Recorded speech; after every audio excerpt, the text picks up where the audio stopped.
Hi, I'm Dustin Abbott, and I'm here today to give you my review of the new Sigma 12mm F1.4. This is a DC lens in their contemporary lineup. It was just a few weeks ago, actually, that I, in reviewing another lens in a similar Sony E-mount, was noting that Sigma really didn't have anything in their APS-C lineup wider than the 16mm F1.4 that's been out now for quite a while.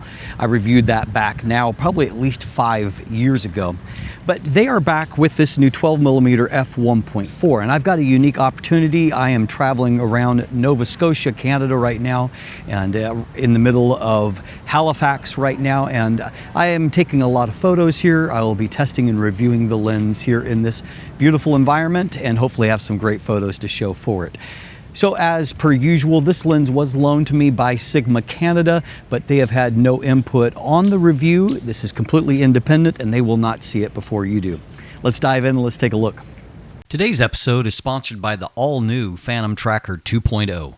Fantom has not only seriously upgraded the visual look of the card, but now we have a superior build quality made with tempered glass and metal alloys. This credit card size tracker can be locally tracked via a 90 decibel beeping noise, but also on a global level via Apple's Find My Network and its map. The addition of NFC means that you can also use the card to trigger an automation. Just tap it. The tracker fits perfectly in any wallet or bag and assures you won't lose your valuables. It has a built-in rechargeable battery that can be easily charged via any wireless charger, and a single charge can last up to 6 months. The Fantom Tracker 2.0 makes for a seriously cool gift, so visit store.fantomwallet.com and use code Dustin20 at checkout for 20% off. That's store.fantomwallet.com and use code Dustin20 for 20% off. So let's take a look at the build and handling here. Now, 12 millimeters is going to have to be magnified by the crop factor of the camera that you're using it on. And so in the case of both Sony, which I'm testing here, and then Fuji X mount, that is a 1.5 times crop factor. So that means that 12 millimeters becomes an 18 millimeter full frame equivalent. In other words, you would have to have an 18 millimeter lens on full frame to get the same angle of view.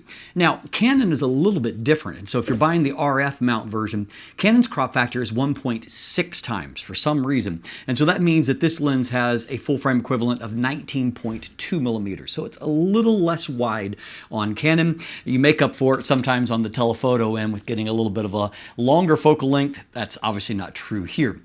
This lens, however, is very compact, more compact than other lenses in this series. In fact, it's about 20% shorter than the 16mm f1.4. And it is also the lightest in this series at just 225 grams. That's for the E-mount version, or 7.9 ounces.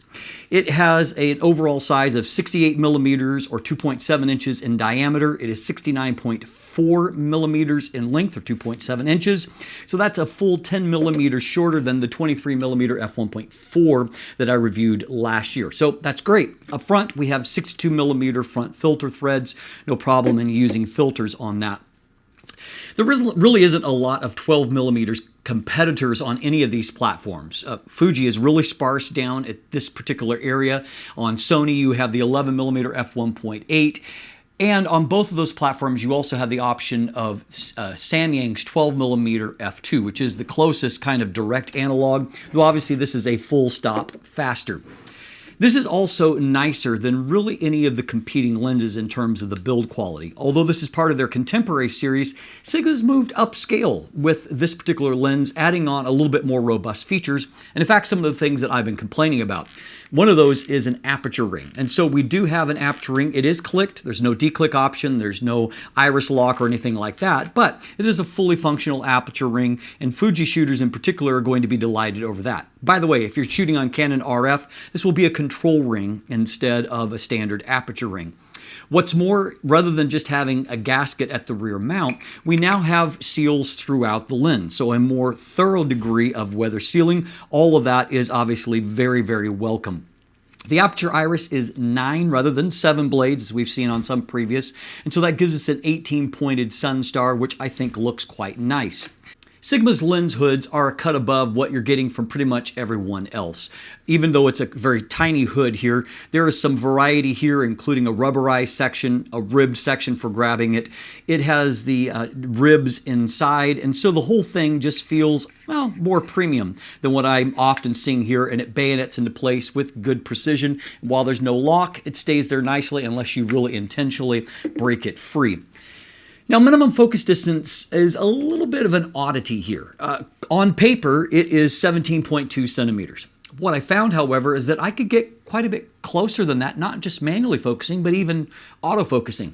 And so while the magnification is only supposed to be about 0.12 times, as you can see here, I could get a lot more than that, probably right under 0.20 times. In fact, when I compared to the Viltrox 15mm F1.7 that I recently reviewed that has a 0.10 times magnification, so this should be just a little bit better, I found that it's a dramatic difference between the two. I really don't know what to make of that, but my own findings are a little bit different from what the specifications are that I received. Make of that what you will. All told, however, this is a nice package, well put together, and I love the compact size for an f1.4 lens. So let's talk autofocus. I'm using the lens right now, and so that you can get a sense of how well it does tracking my face for a static segment like this. But this is powered by an STM focus motor. However, it feels like Sigma's getting a little bit more out of this than typical because of a few tweaks here. Hello, Nala.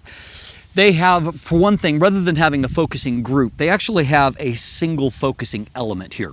So that means that there's less glass for the focus motor to push, and as a byproduct, this is able to achieve pretty near instantaneous focus speeds going from distance to far, or from close to far subjects. And so that certainly makes it very useful. And I found shooting in a wide variety of situations while traveling that frankly, it just did a great job, no matter whether I was in low light shooting at night or if I was shooting in interior spaces and of course in brighter conditions. I had no problems in any of those focus situations. So autofocus was great for that. Likewise, because I was traveling with my wife, I took a lot of pictures with her in a variety of different situations. Focus always locked right onto the eye and rendered well-focused results. Likewise, if she took the camera to take a picture of me, she similarly had no problems in getting me in accurate focus. I also noted that focus noise was very, very quiet. It's basically silent. You could put your ear right next to it and you might hear the faintest whine every now and then, but other than that, it's never going to be picked up by any microphone. So for stills, I think autofocus is really pretty fantastic. So how about for video AF? Now, when you have a wide-angle lens like this, it doesn't have to work quite as much because depth of field tends to be quite large. Nonetheless, I'm shooting at f1.4 right now, and you can see as I approach the camera that it has managed to keep me in focus as I move along. Very importantly also for a lens like this is going to be a prime type lens for using for vlogging. And so let's do a quick vlogging test and see how it does in tracking me there. Okay, let's give it a little test for vlogging here, and so we're going to see how well autofocus is going to stick with me as I move around and walk into a couple of different lighting scenarios here. And so I'm about to move out of direct sunlight into some dappled light here, and just seeing how that focus is going to hang on as we move along. This is a great focal length for this type of work, and so as long as the autofocus holds up, this should be a winner if you're looking for a vlogging lens. You can see no problems there. Even in changing lighting conditions, it stayed locked on my eye. And that's really what you want for a lens like this that you might use on a gimbal or use on a selfie stick for vlogging. No problems with it on that regard. Now, when it comes to focus pulls, I was able to go from point A to point B with good confidence, no pulsing or settling there, no issues with that.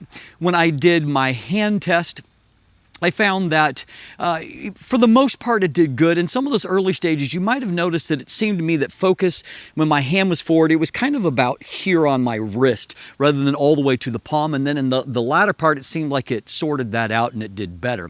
And so take from that what you will. I suspect it's not really any kind of serious problem. And in fact, when I shot in a variety of real-world situations, I always got good focus results.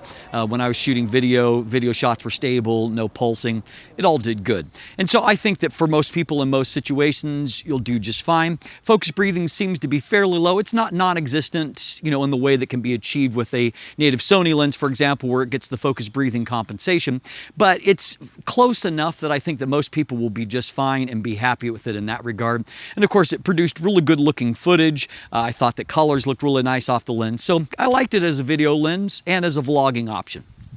So let's take a closer look at the optical performance. This is your overview, and if you want a deep dive, we'll do that at the end of the video. The optical design here is 14 elements in 12 groups, so that includes 2 SLD elements and then 3 double-sided aspherical elements. And it's Sigma's ability to grind those elements that has allowed them to get this lens the way that it is and shrink the size down. You can see from the MTF chart that it looks really positive. It is basically good across almost all of the frame, a little bit of dip in the corners, but not as much as what we often see with wide-angle lenses, so that is great. You can also see here that it is significantly better all across the frame relative to the 16mm F1.4, a lens that frankly I thought was quite good optically. So it's great to see that as well, some positive improvements. Now, for those of you that are wondering, is this going to be able to work on full frame? The answer is not really. Because I'm testing on Sony E-mount, I could shoot in full frame, but you can see that a big portion of the image circle outside of APS-C is hard blocked by mechanical vignetting.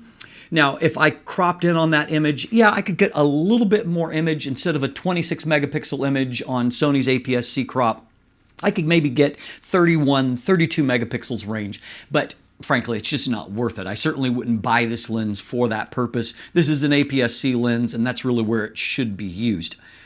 Now, when it comes to some of the other optical metrics, as is often the case with Sigma's wide-angle lenses, they certainly are relying on correction profiles to deal with the barrel distortion. Barrel distortion is heavy, requiring a plus 26 to correct in my test, and so it is reasonably linear, and so it doesn't correct perfectly manually, but it corrects relatively well. Fortunately, the correction profile, as you can see from this real-world image, it clears up the lines a lot more nicely. But that certainly is a factor. Vignette, not so much. I needed a plus 50 to correct, and that's not bad at all relative to other wide-angle lenses, and certainly considering it's a maximum aperture of f1.4, not bad at all. And so that I liked. I did see a bit of longitudinal style chromatic aberration on my chart. You can see a bit of green fringing. Likewise, when I shot my dad's old SLR, you can also see a bit of fringing on the shiny bits. Because this is a wide-angle lens, there's going to be relatively few situations where depth of field is small enough for that to be a factor, so I'm not too concerned about that. Likewise with lateral-style chromatic aberrations that are more likely to negatively impact wide-angle lenses, it's better controlled in that regard, and so not a factor there. So I'm not really concerned about fringing either. As we look at the test chart, and I'm shooting here at, as mentioned, 26 megapixels, and I'll show you crops at 200% magnification. We can see that there is good center sharpness and contrast, mid-frame looks good, and the corners are a bit softer, but still look quite good. I found as I went on from there and I stopped down that I did see a little bit more contrast at f2, but beyond that, any kind of improvement was so minimal as to be mostly imperceptible. And so the one negative I will take away is that the corners never really improved up to where they get pin sharp. And so I found in real-world shots, I found the corners acceptably good, but certainly not exceptionally good. It's good enough to pass inspection in most situations, but those of you that shoot on higher resolution, like a Fuji 40 megapixel sensor, you might find that corner's just a little bit softer for your taste. But at the same time, it's not like any of the competing lenses is better. And so this is really about as good as what we're getting at this point. As per usual, you will see diffraction start to affect the image starting at f11 here on Sony, probably more like f8 on Fuji on the 40 megapixel sensor, and by f16, which is the minimum aperture, it's obviously softer and less contrast than what it was. That's the reality of higher resolution bodies. Bokeh quality it varies a bit. I think that in some situations it looks relatively soft. In situations that have more like specular highlights, I see a little bit more outlining than what I would like. And so I do find that in some situations it's a little bit busy for my sense, kind of that soap bubble effect. Some of you like that. I don't particularly. So again, bokeh is subjective. Your mileage may vary when it comes to that. I will say also that the colors look great. I used this on an extended trip, as mentioned in the introduction.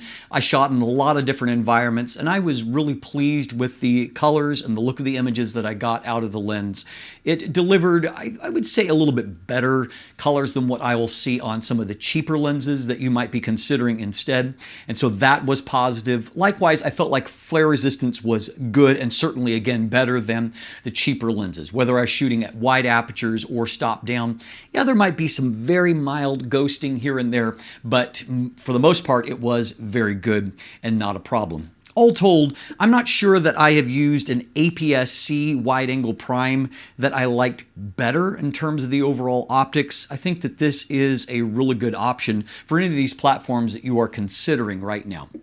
My conclusion is that we are very fortunate that at this point, first Fuji opening up its X-mount platform, and then Canon RF, and it seems like in some occasions we're also seeing some Nikon Z-mount lenses coming out from Sigma. But opening up to those other platforms has resulted in getting more actual APS-C development. For a while there, it seemed like APS-C was almost dying.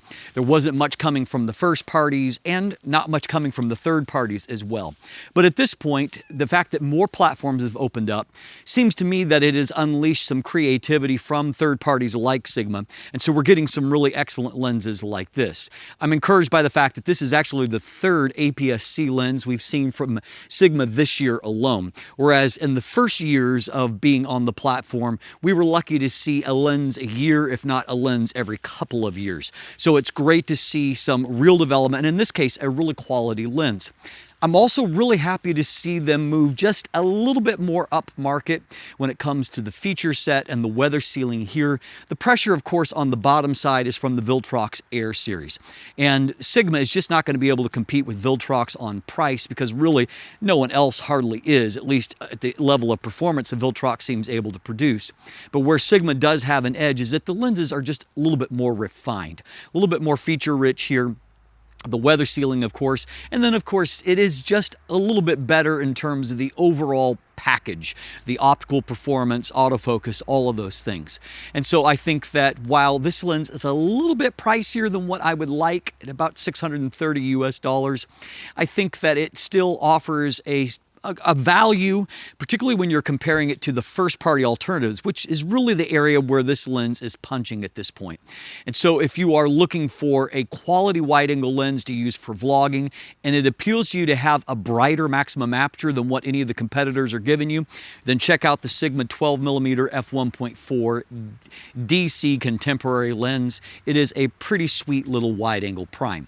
Now, if you want more information, you've got two options. You can check out my thorough text review, which is linked in the description down below. It is on the newly redesigned DustinAbbott.net. So go check out that review article there. And beyond that, you can also stay tuned with me. In just a few seconds, we'll jump into a deeper dive into the optical performance together. Let's take a look. Okay, let's take a look at vignette and distortion to start off here. You can see that there has been additional room left all around the frame for the raw image. When I was setting up the JPEG, it would have been framed looking even a little bit tighter than that, actually. But you can see here that they've left lots of room for correction because it does take a lot of correction. That's a strong amount of barrel distortion. Plus 26 to correct here on the right, and you can see it's not a flawless manual correction. There's a tiny bit of mustache pattern there, but it's not bad for the amount of distortion that's here. Now you can see that without correction, you're definitely going to get curvature to anything that's near the edge. Fortunately, you can see here if I toggle back and forth that the profile does a good job. The actual profile does a good job of correcting those lines. Now here's a look at the image if I shoot on full frame. So definitely there's some hard vignette covering a lot of the full frame image circle. And so the APS, you can only get a very slightly bigger crop than APS-C crop. You can see here on the left, I've got the cropped in full frame. I probably needed to crop it just a little bit further, but you probably could eliminate that vignette without too much work. But you can see I've gotten, yes, a little bit wider here, but not enough to really be useful. This really is a lens designed for the APS-C image circle. Coming back here for a moment, there was a +50 to correct for the vignette in the corners. That is not bad at all for an f1.4 wide-angle lens, so I consider that to actually be a success for Sigma. Now, while you often don't have to worry much about longitudinal style chromatic aberrations on a wide-angle lens, the fact that this does have an f1.4 aperture means that in some very rare situations, like I've been able to create here, you can get a narrow depth of field, and you can see that there definitely is some green fringing, a little bit of magenta beforehand, but it's really kind of the blue-green fringing that shows up the most predominantly. Likewise here, if I punch in, you can see a little bit of that around some of the numbers here, but as we look at some of these shiny surfaces beyond, you can definitely see some fringing there, and there is a little bit around the specular highlights, but probably not enough there to worry about. More important on wide-angle lenses is the lateral style chromatic aberrations, and you can see here they're really quite well controlled. There's very little fringing on either side of the black and white transitions, so that's really important. It means the edges of your landscape type shots, for example, are going to look a lot cleaner. So let's take a look at resolution. So this is 26 megapixels, 200% magnification. In the center of the frame, it is, good detail, good contrast. I don't find that APS-C lenses, it's rare, I'll say, that they pop as much as the best full frame lenses in this test, but this looks pretty good here. Mid frame is very consistently, it's basically as good as what the center of the frame was. If I look here, there's a very slight degradation on the 2 here from the 2 up here. As we move towards the corners, again, it's really holding up pretty well right out to the edge of the frame. Now that's awesome, for example, for shooting scenes at night or in dim lighting conditions, interior shots like this, even shooting at f1.4. You can see I've got a nice crisp image, and really as I look down even into this area, it's still looking quite good. Everywhere that I look that's in the range of the depth of field, it all looks nice and crisp in this situation. At the same time though, this is a lens that really is optimized for wide aperture use, and so you can see here that stopping down to f2, we've got a little bit more contrast, and so images at f2 are going to look like they have a little bit more pop than what images at f1.4 do, but you can also see it's not a radical difference. And past f2, there just really isn't a lot of additional improvement that I can see. So f2.8 here on the right, you can see that in the center it looked about the same. Mid-frame looks about the same. Popping down to the corners look largely the same. There's really just not much difference, and that's actually true as you continue to stop the lens down. You're pretty much getting maximum performance by f2, which is awesome if you're shooting at wide apertures, but if you're looking for more corner sharpness, it never really arrives. So for example, here at f2, this image has lots of pop, lots of detail on my wife's face here, and so all of that is fine. Here at f4, this is the Chateau Frontenac in Quebec City, one of my favorite buildings in the world. You can see the detail looks really good. This is at f4, fantastic. Looking towards the corners look, not all that different than they did at f1.4. Here at f5.6, again, center of the frame, nice and crisp, looks great. If you look here and then we pan off to the right, you can see that, the corners are still slipping. They don't ever get to kind of that center level. Here, Peggy's Cove in Nova Scotia, this is f8. And we can see, again, center of the frame looks really good. Moving off to the edge of the frame, it looks good, it looks fine, but it never has gotten like fantastically sharp. And so, that's just the reality of the lens. It sharpens up to only a certain degree. Now beyond f8, you'll start to see some softening come due to diffraction. Here's f11 on the left and the minimum aperture of f16 on the right. And if it is at this degree on Sony, then it's going to be even stronger on Canon at 32.5 megapixels, and then on Fuji at 40 megapixels. You'll see that pop up from diffraction even more on those higher resolution sensors. So as noted, I could get closer and get a higher magnification level than what the actual specifications suggest for some reason. And up close, while, there's distortion here and so there's some field curvature, it's really not bad. As I look here, it looks really crisp even at f1.4 in the center. And off here towards the edge of the frame, while you can tell that there's distortion that needs to be corrected, the plane of focus is not too bad. You can see that it's still relatively sharp here right off to these edges. And so that's a good performance. And so that means that obviously you can get fairly close to subjects, much closer than what I am here. And this gives you a look at some of the out of focus area. So if you got just basic areas, I think the bokeh looks fine. I just find that specular highlights have more outlining than what I would like here. This really isn't too bad for being as a complex a scene as what I've got here. In the detail here looks pretty good. There's a little bit of fringing out there, but this image I actually think holds up pretty well for the circumstance because the background is not far away. In this situation, however, while I think that the subject looks great, nice and crisp, that as I look here, there's definitely more outlining in specular highlights than what I personally prefer. But again, your mileage may vary. You may love that look. I thought color rendition was really great from the lens, and that's super important in a wide-angle lens. You're capturing a lot on frame, and so often a wider variety of colors. And I think that this lens produced just a lot of images that I thought looked really, really great. And I'm not just saying that on images that have me in them, but you can see here that the colors are really popping. Detail and contrast look good. Here, I've got nice detail in the foreground and the background, a nice variety of colors there. Here with this is a Lunenburg in Nova Scotia. Nice pop on those kind of really bright colors. Likewise here, really strong colors, but handle it, I felt, always in a nuanced way without getting kind of garish or pushed. Here, as the sun is setting, and this is up in Cape Breton along the Cabot Trail, you can see it looks really, really nice. Colors look great there. Then when it comes to flare resistance, I actually think that the sunburst, it's an 18-pointed sun star. I think they look actually quite nice.